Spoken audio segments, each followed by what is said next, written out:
Kadishvadan shunaqa zo'r uglovoy uyimizda chiqyapti. 2,5 sotuv. Tak 350 kvadrat 5 ta xona. Oldida kattagina zelen zonasi bor. Mashina qo'yish uchun parkovkasini ko'ryapsizlar. U Cobaltgacha mana shu 5 ta 6 ta mashina bemalol taxlab qo'ysa bo'ladi. Remontlari juda zo'r chiqqan. Hovlining ichiga o'tamiz. Hop, hovlining ichiga ham kirib oldik.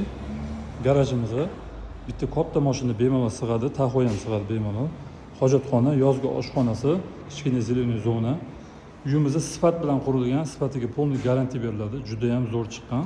Narxiga arziydigan hovli. Hop, podolga tushib chiqadigan zinamiz. Uyimizda yaxlit podol qilingan tegi. Tak, mana hovliga bitta baho beraylik. Hovlini qaraydi kattaligini. Juda chiroyli qilib qo'yilgan, akkuratni. Malarlarni ham yaxshilab ishlangan ekan. Yo rakursdan ko'rinishi. Uyimizda ozgina mayda-chuyda ishlari bor. Hammasi qidirlab oqibgacha. Hop, zalimizni razmerini ko'raydi. 7 ga 5 razmer. Panoramli oyna. Mehmon kutish uchun juda ham zo'r. Katta variant. Hop, stol, stul, mebelni alohida qilib ikkita zonaga bo'lib qo'ysa ham bo'ladi bemalol.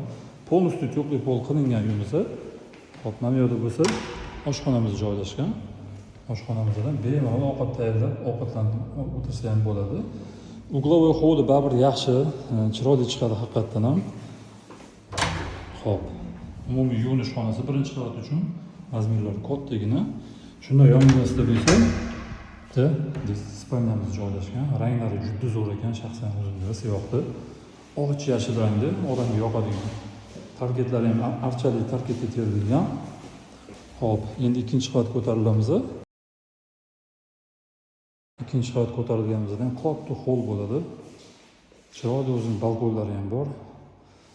Proyektchi haqiqatan zo'r chiqqan, ko'rgan odamga proyekt yoqadi. Katta balkoni bor aytganimda. Mana bu yerda zalni tepasi master bedroom spalnya, kattadan yotoqxonasi.